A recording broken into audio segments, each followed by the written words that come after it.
श्रीहरये नमः।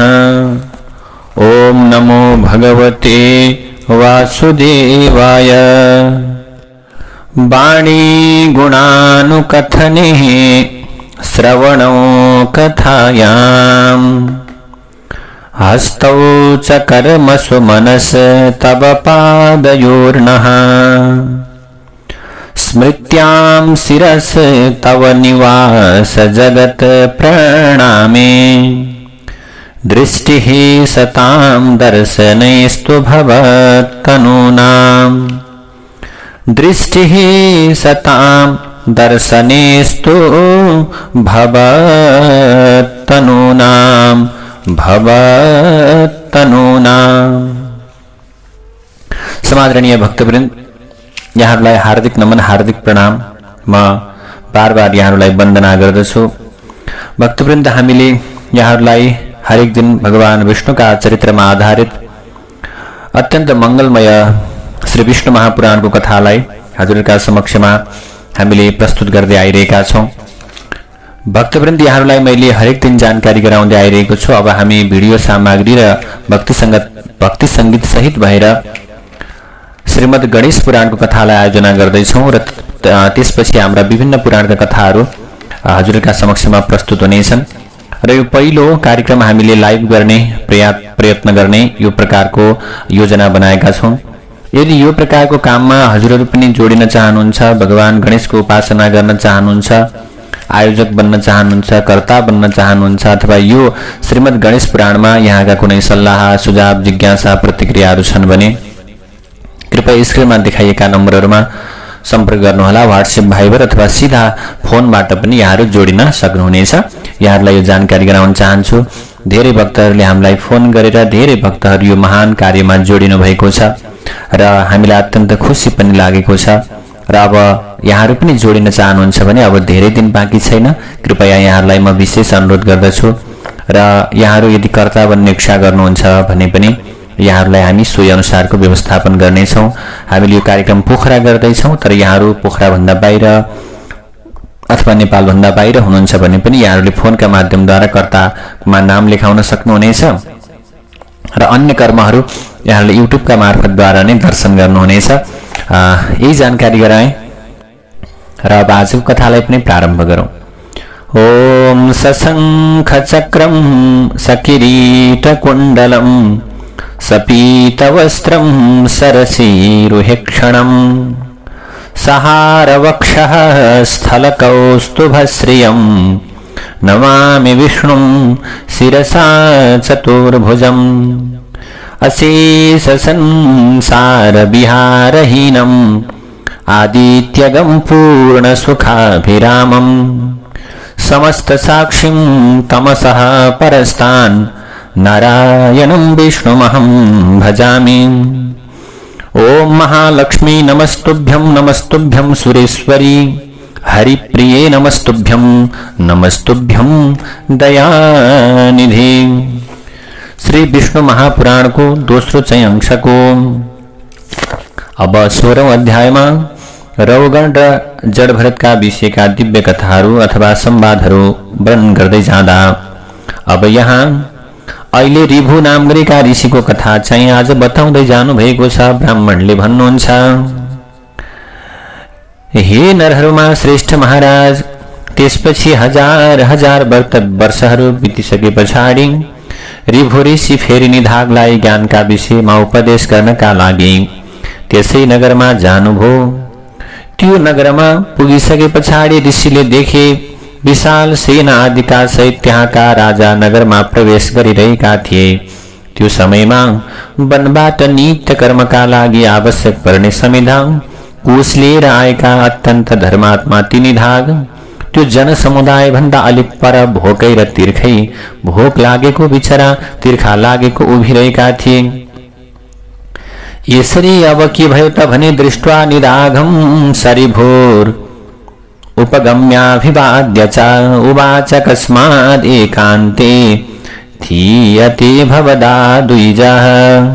सोध्नुहुन्छ, प्रभु, दृष्ट्वा निदाघं ती निदाग नाम गरेका ती ब्राह्मणलाई देखेर अब ऋषिले आज रिभु नाम गरेका ऋषिले उनको नजिकैमा गएर उनलाई अभिवादन गरेर भन्दछन्, हे ब्राह्मण, तपाईं यो एकान्त ठाउँमा किन उभिनु भएको? भनेपछि ती निधाग नाम गरेका ब्राह्मणले भन्दछन्, भो विप्र जन सम्मर्दो महानेश जनेश्वरी प्रविवीक्षौ पुरं रम्यं तेनात्र स्थियते मया। हे ब्राह्मण श्रेष्ठ राजा, यो अत्यन्त रमणीय र सुन्दर नगरमा प्रवेश गर्न लागिरहेका छन्। हे ब्राह्मण श्रेष्ठ राजा चाहिँ के गर्दैछन् भने आज यो पुरमा आउँदैछन् जनेश्वरी। यसै कारण बाटामा यति धेरै जनसमुदायको अत्यन्त भिडभाड भइरहेको छ, त्यसैले म पनि यहाँ सँगसँगै उभिरहेको छु। भनेपछि रिभुले भन्दछन्, हे ब्राह्मण श्रेष्ठ, यहाँको राजा को छ र अन्य मनुष्य अर्थात् प्रजाहरू को छन् त? यो विषयमा मलाई बताउनुहोस्। किन भन्दा हजुर यिनीहरू सबैभन्दा के हुनुहुन्छ? यिनीहरू सबैभन्दा भद्र भलादमी जस्तो पनि बुद्धिजीवी जस्तो पनि देखिनुहुन्छ। भनेपछि निधागले भने, यो जुन पर्वत जस्तै अग्लो र अत्यन्त उन्मत्त गजराज अर्थात् हात्तीमाथि विराजमान भएका छन् तिनै राजा हुन् अनि अन्य सबै प्रजाजन अर्थात् उनका जनता हुन्। रिभुले भने, हजुरले राजा र गजराज अर्थात् हात्ती र यी दुईलाई एकैपटक देखाउनु भो, तर यिनीहरूको अलग अलग चिन्ह र लक्षणका विषयमा भने हजुरले बताउनु भएन। यसै कारण हे महाभाग अर्थात् हे धर्मात्मा, यी दुईका के विशेषताहरू रहेका छन् त्यो पनि बताउनुहोस्, मैले जान्न चाहन्छु कि यिनीहरूमध्ये हात्ती चाहिँ कुन हो र राजा चाहिँ कुन हुन्? भनेपछि निधागले भन्दछन्, यिनीहरूमध्ये तल अर्थात् जमिनमा टेकेर उभिएको हात्ती हो र त्यसमाथि विराजमान भएका चाहिँ राजा हुन्। यस प्रकार बोक्ने र बोकाउनेको सम्बन्धलाई कसले जान्दैन र प्रभु? भनेपछि रिभु नाम गरेका ऋषिले भन्दछन्, हे ब्राह्मण, जसरी मैले सम्झन सक्दछु त्यसै किसिमबाट मलाई बुझाइदिनुहोस्। हजुरले प्रश्न गर्नुहोस् कि यसमा अध भनेको तल शब्दको अर्थ के हो, ऊर्ध्व अर्थात् माथि भनेर कसलाई भनिन्छ?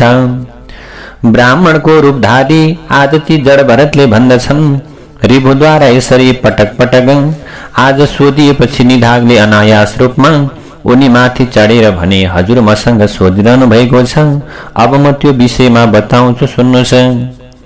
यो समयमा राजाका जसरी माथि म रहेको छु र हात्तीको जसरी तल हजुर रहनु भएको छ, यसैले हे ब्राह्मण, हजुरलाई सम्झाउनका लागि मैले यो किसिमको उदाहरण प्रस्तुत गरेको हुँ अर्थात् देखाएको हुँ। भनेपछि रिभुले भन्दछन्, हे ब्राह्मण श्रेष्ठ, तिमी राजाका समान रहेका छौ र म हात्तीका समान अवस्थित रहेको छु। यहाँसम्म त ठिकै छ, तर अब तिमीले यो बताइदेऊ कि तिमी को हौ र म को हुँ? भनेपछि आज ती रिभु नाम गरेका ऋषिले यस्ता प्रकारका यस्ता किसिमका प्रश्न गरिसकेपछि अत्यन्त चाँडै उनको चरण समाउँदै निधागले भन्दछन्, हजुर निश्चित रूपमा मेरा आचार्य रिभु नाम गरेका ऋषि हुनुहुन्छ।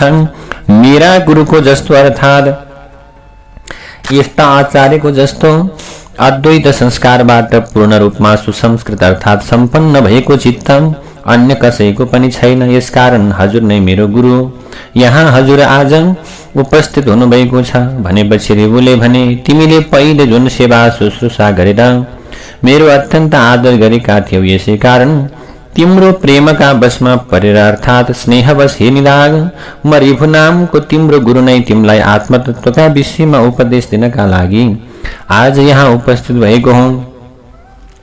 हे महामते, सम्पूर्ण पदार्थ र विषयहरूमा अद्वैत बुद्धि अर्थात् आत्मबुद्धि राख्नु नै सबै परमार्थहरूको सार हो।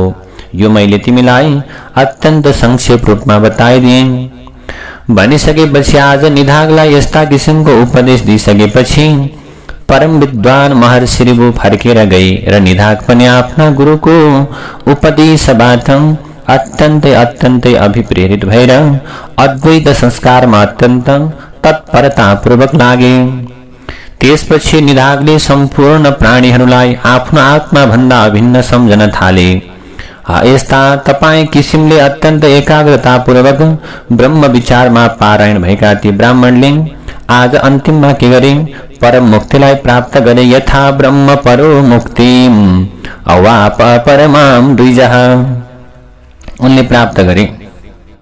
त्यसै अनुसार हे धर्मज्ञ, हजुर पनि आफ्नो आत्मामा शत्रु र बन्धु बान्धवहरूलाई समभाव राख्दै आफूलाई सर्वव्यापी सम्झिँदै परम मोक्ष प्राप्तिमा लाग्नुस्, अर्थात् परम मुक्तिको मार्गमा लागेर त्यसलाई प्राप्त गर्नुस्। जसै सर्वव्यापक रूपमा रहेको एउटै आकाशलाई सेतो र नीलो भेदहरू भएको देखिन्छ, त्यसरी नै भ्रमपूर्ण दृष्टि भएकाहरूले पनि एउटै आत्मालाई अलग अलग स्वरूपहरूमा देखिरहेका हुन्छन्। आज जड भरतले रौगणलाई सम्झाउँदो भएको छ, यो सम्पूर्ण चराचर जगत जे जति छ त्यो एक मात्र छ र यो एक अविनाशी आत्मा मात्र छ। त्यो भन्दा अलग रूप केही पनि छैन।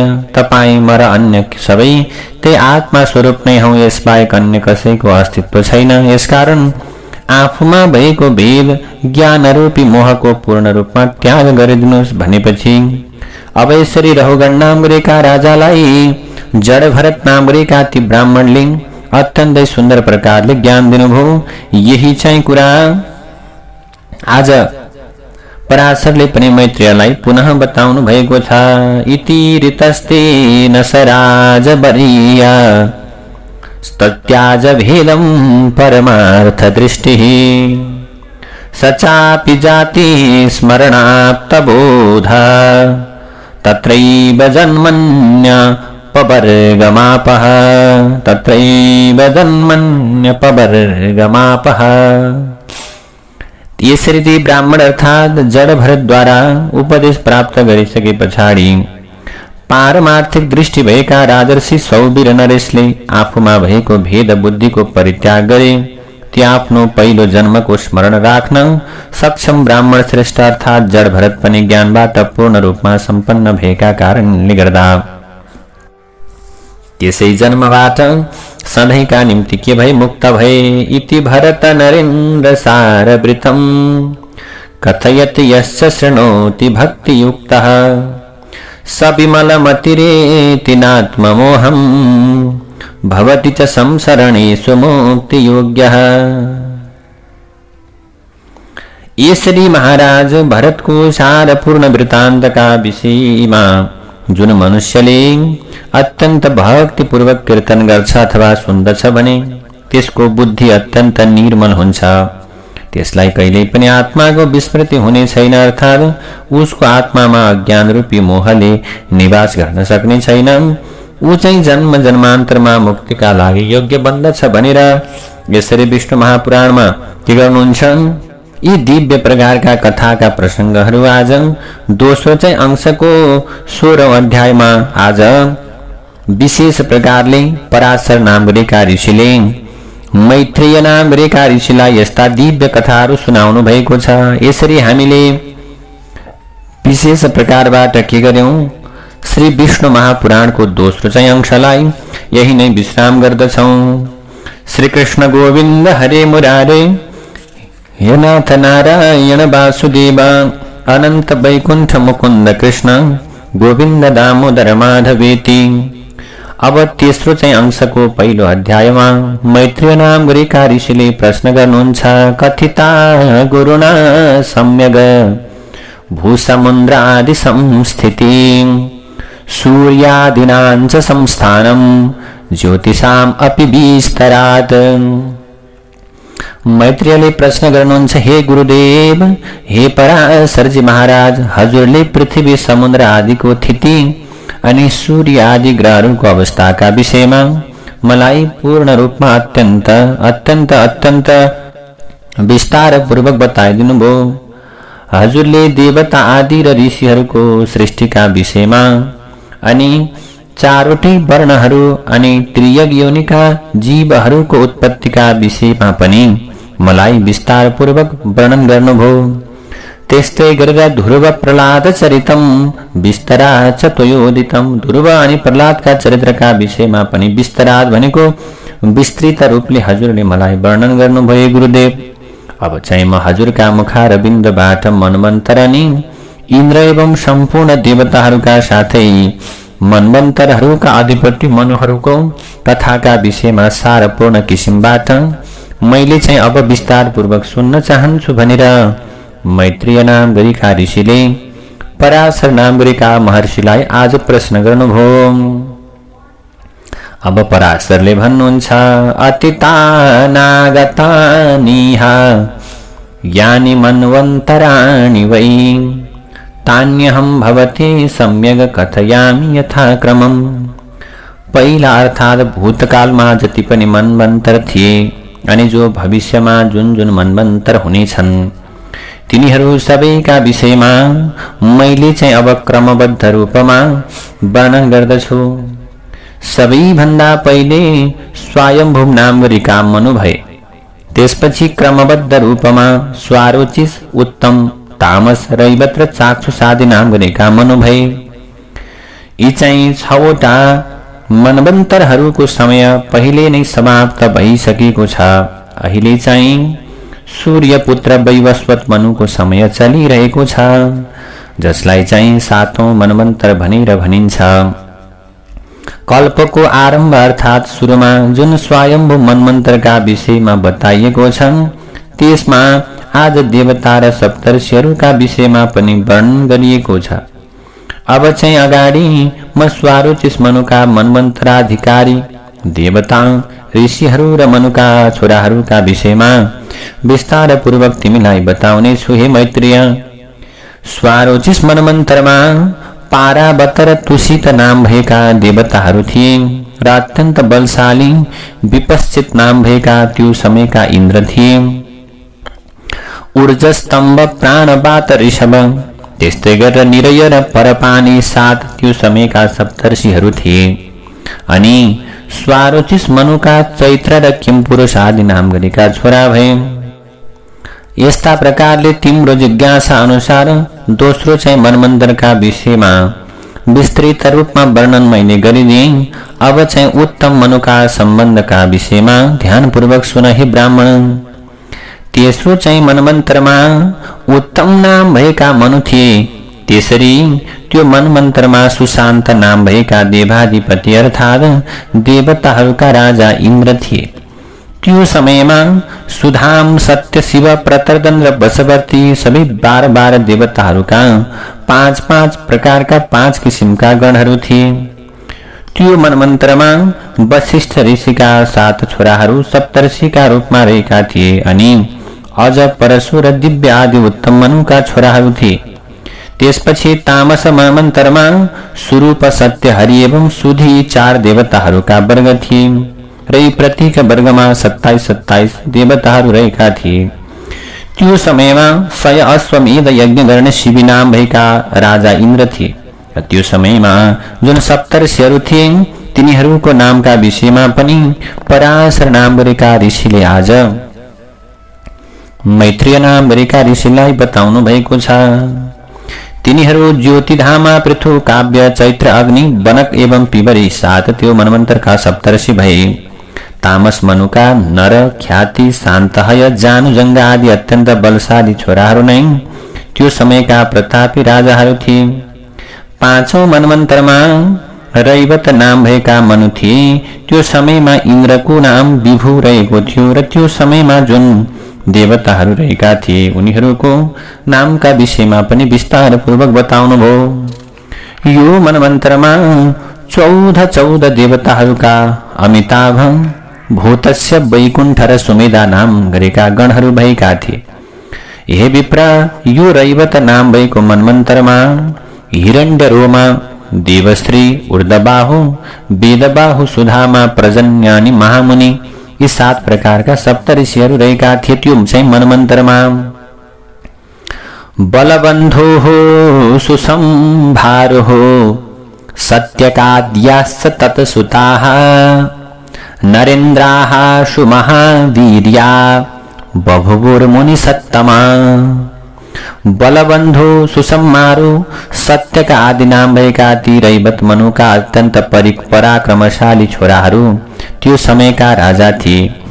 अब स्वारोचिस, उत्तम, तामस एवं रैवती 4वटै मनुहरू राजा प्रियव्रतका वंशजहरू भएको कुरा बताइएको छ। राजर्षि प्रियव्रतले अत्यंत कठोर तपस्या का माध्यम द्वारा भगवान श्री विष्णु को उपासना गरेर भगवान विष्णु को अत्यंत सुंदर प्रकारले पूजा गरेर आफ्नो चाहिँ वंशमा उत्पन्न भएका यी चारवटै मनमन्त्रका प्रजापति अर्थात् अधिपतिहरूलाई उनले प्राप्त गरेका थिए। छैटौं चाहिँ मनमन्त्रमा चाक्षुष नाम भएका मनु रहेका थिए। त्यो समयमा इन्द्रको नाम मनुजब भन्ने रहेको थियो। त्यो चाहिँ समयमा जुन देवताहरू रहेका थिए तिनीहरूको नामका विषयमा बताउनुहुन्छ। त्यो समयमा आद्य प्रसूत भव्य पृथुक एवं लेख यी 5 किसिमका देवताहरू वर्तमान थिए। यिनीहरू मध्ये प्रत्येक गणहरूमा 8 देवताहरू रहेका थिए।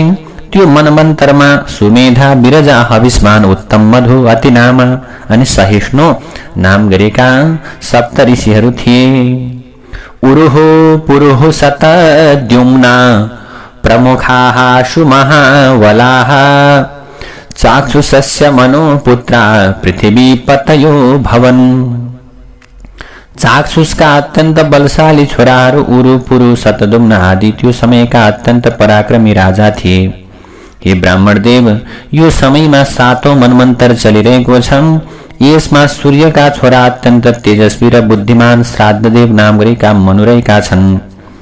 यो वैवस्वत मनुका समयमा आदित्य वसु र रुद्रहरू देवता रहेका छन् अनि देवताहरूका अधिपति राजा पुरन्दर नाम भएका इन्द्र छन्। यो समयमा वशिष्ठ कश्यप अत्रि जमदग्नि गौतम विश्वामित्र र भरद्वाजी 7 यो मनमन्त्रका सप्तऋषिहरू हुन्। जो अहिलेको हामी सप्तऋषिहरू भनेर के गर्छौं भनेर यो प्रकारले हामी मान्दछौं। अहिलेको मनमन्त्र भनेको वैवस्वत मनमन्त्र। इक्ष्वाकु नाभग धृष्ट सर्याति नरिष्यन्त नाभ करुष पृथद अनि सम्पूर्ण लोकहरूमा प्रख्यात वसुमान यी वैवस्वत मनुका अत्यन्त धर्मपरायण छोराहरू थिए। जुन चाहिँ विष्णु शक्ति उपमा रहित सत्वगुण सम्पन्न लोक कल्याण र रक्षामा अवस्थित रहेको हुन्छ र सम्पूर्ण मनमन्त्रहरूमा त्यही वैष्णवी शक्ति विराजमान पनि रहेको हुन्छ। अंशेन तस्य यज्ञेशौ यज्ञः स्वयं भुवन्तरे आकुत्यां मानसो देव उत्पन्नः प्रथमन्तरे। यसपछि स्वारोचिस मनमन्त्र आइसकेपछि ती मानस देव श्री अजित नै तुसिता नाम भएका देवताहरूसँगै तुसिताका गर्भबाट फेरि के भई उत्पन्न भए। यसपछि फेरि उत्तम मनमन्त्रका समयमा तिनै तुसित देव देवश्रेष्ठ सत्यगणहरू सहित सत्य स्वरूप भएर सत्याका गर्भबाट उत्पन्न भए। यसपछि तामस मनमन्त्र आएपछि तिनै मानस देव हरिनाम भएका देवतासँगै हरि स्वरूपमा हरियाका गर्भबाट फेरि पनि उनीहरू उत्पन्न भए। अब त्यस्तै गरेर रैवतेप्यन्तरे देवः सम्भूत्यां मानसो भवत सम्भूतो रैवतैः सार्धं देवैर्देवबरो हरिः। त्यसपछि भगवान हरि रैवत मनमन्त्रका समयमा त्यो समयका देवताहरूसँगै सम्भूतिका गर्भबाट उत्पन्न भएर मानसका नामबाट सबै लोकमा प्रख्यात भए। यसपछि चाक्षुष मनमन्त्र आएपछि त्यहाँ पुरुषोत्तम भगवान वैकुण्ठ नाम भएका देवताहरूसँगै वैकुण्ठका नामबाट प्रसिद्ध हुँदै विकुण्ठाका गर्भबाट उत्पन्न हुनुभयो। यो वैवस्वत मनमन्त्र आएपछि भगवान श्री विष्णु कश्यप ऋषिका माध्यमद्वारा अदितिका गर्भमा प्रवेश गरेर वामन स्वरूपलाई धारण गरेर प्रकट हुनुभयो। मनवन्तरेतु सम्प्राप्ते त्यो भएपछि के गर्नुभयो, त्यो मनवन्तर आइसकेपछि वामन अवतार भएर भगवान प्रकट हुनुभयो। त्रिभिः क्रमैरिमान् लोकान् जित्वा येन महात्मना पुरन्दराय त्रैलोक्यं दत्तं निहतकण्टकम्। जुन महात्मा वामनले 3 पाइलाका माध्यमद्वारा तीनवटै भुवनमा विजय प्राप्त गरेर निष्कण्टक अर्थात् कुनै शत्रु नभएको एकलौटी तीनवटै लोकहरूको राज्य पुरन्दरलाई दिनुभयो। यसरी 7वटै मनमन्त्रहरूमा भगवान श्री विष्णुका 7 किसिमका मूर्तिहरू प्रकट भए। यसरी भगवान विष्णुका 7 किसिमका मूर्तिहरू प्रकट भए जसबाट सम्पूर्ण प्रजाहरूको रक्षा भएको थियो। उहाँ नै महात्मा भगवान श्री नारायणको शक्तिका कामबाट यो सम्पूर्ण विश्व उत्पन्न भएको हो र उहाँकै शक्तिबाट ब्रह्माण्ड व्याप्त भएको छ। यसकारण उहाँ भगवान विष्णुका नामबाट संसारमा प्रख्यात हुनुभएको छ, किनकि प्रवेशार्थक विष धातुबाट विष्णु शब्द सिद्ध हुन्छ। यसै कारण विष्णु शब्द सिद्ध हुने भएको हुनाले सर्वे च देवा मनवः समस्ताः सप्तर्षयो ये मनुषो नवश्च इन्द्रश्च योऽयं त्रिदशेषभूतो विंशोरशेषास्तु विभूतयस्ताः। यसकारण सम्पूर्ण देवताहरू, सम्पूर्ण मनुष्यहरू, सबै प्रकारका सप्तर्षिहरू, सप्तर्षिहरू, अशेष मनुपुत्रहरू र सम्पूर्ण देवराज अर्थात् इन्द्रहरू, यी सबै भगवान श्री विष्णुकै विभूति अर्थात् स्वरूपहरू हुन्। श्री कृष्ण गोविन्द हरे मुरारे हे नाथ नारायण वासुदेव अनन्त वैकुण्ठ मुकुन्द कृष्ण गोविन्द दामोदर माधवेति। ओम नमो भगवते वासुदेवाय।